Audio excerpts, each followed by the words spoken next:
La médiathèque du Thio propose toujours et encore de nouvelles expositions. C'est cette deuxième partie du mois de juin et pour tout le mois de juillet. Nous allons découvrir des objets collectionnés par Jean-Luc Alexandre. Jean-Luc Alexandre, veux-tu bien te présenter, s'il te plaît? Alors, je suis collectionneur amateur de musique mécanique et de phonographe, ce qui n'est pas tout à fait la même chose. Mais je suis en fait surtout intéressé par la réparation et la restauration des instruments. C'est un peu une drôle de passion, ça te vient de où? Aucune idée.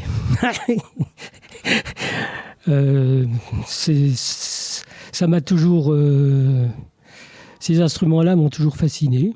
Donc, ce qui m'intéresse, c'est de les remettre leur redonner vie, parce que la plupart du temps, ils sont à moitié détruits, ils n'ont plus de voix. Alors que tous ces objets-là sont quand même dignes d'intérêt.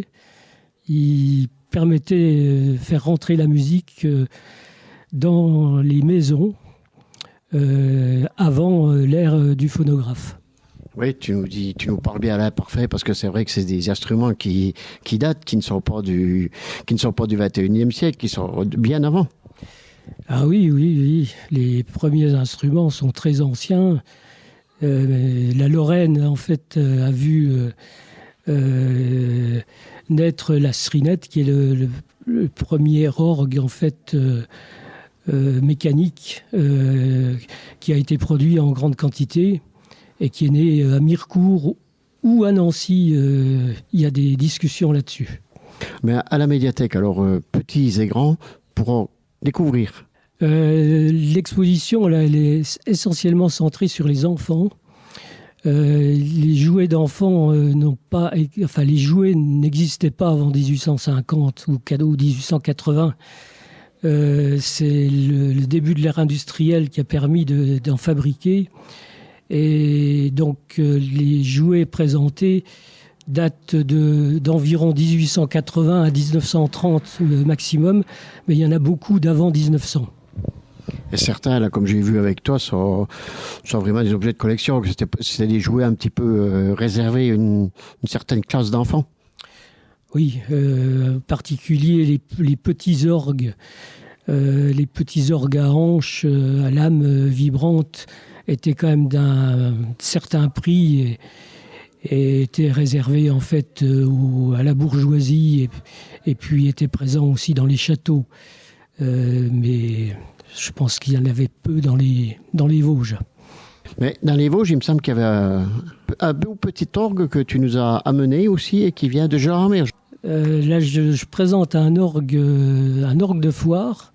C'est le plus petit orgue en fait qui a été produit. C'est un petit 29 touches qui est de marque Fouché Gasparini. Et il appartenait au curé de Gérardmer, qui possédait également un manège dans les années 1900. Dans les années 1900, il y avait un manège donc à Gérardmer pour un curé. Mais cette exposition-là sur les orgues, sur les objets mécaniques, se trouve au premier étage de la médiathèque, mais il me semble que tu complètes cette expo au rez-de-chaussée.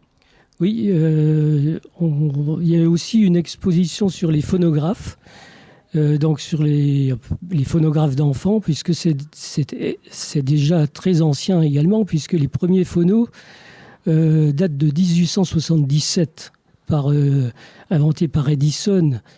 Et donc on a vu apparaître le premier phonographe d'enfants en 1888, et ça a été fabriqué par Berliner, un Allemand. Là, les phonos présentés datent de 1900 à 1920, avec ce qui est intéressant, leurs disques. Et les disques étaient souvent décorés. Donc, c'est des belles illustrations anciennes sur ces disques.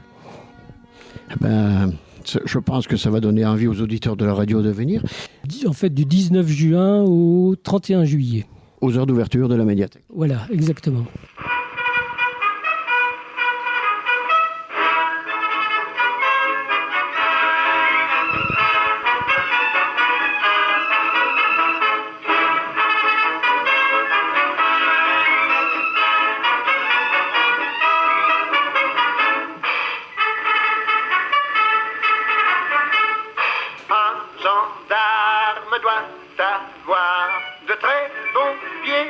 pas tout, mais c'est pas tout. Il lui faut aussi de la sagacité, mais c'est pas tout, mais c'est pas tout. Car ce qu'il doit avoir et surtout, c'est de la tactique dans la pratique. Comme la montre à son tic-tac, le gendarme a sa tactique. Attendez un peu que je vous explique. La tactique du gendarme, c'est de bien observer sans se faire remarquer. La tactique du gendarme, c'est d'avoir avant tout les yeux en face des troupes. Contravention, allez, pas de discussion, allez, exécution, allez. Je connais le métier, la tactique du gendarme, c'est de verbaliser avec autorité. Il y a ceux qui n'ont pas de plaque à leur vélo, mais c'est pas tout, faut courir après tous les voleurs d'auto, mais c'est pas tout. Les gens disent, oh les gendarmes, quand on a besoin d'eux, ils ne sont jamais là. Je réponds du tac au tac, car pensez, j'ai ma tactique. Attendez un peu que je vous explique. La tactique du gendarme, c'est d'être toujours là quand on ne l'attend pas. La tactique du gendarme, c'est d'être perspicace sous un petit air bonasse. Contravention, allez, pas de discussion, allez, exécution, allez. Je connais le métier, la tactique du gendarme, c'est d'être constamment à cheval sur le règlement.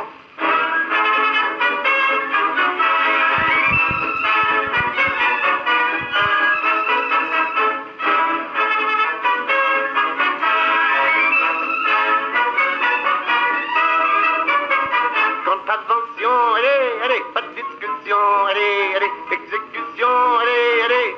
Je connais le métier, la tactique du gendarme, c'est d'être constamment à cheval sur le règlement.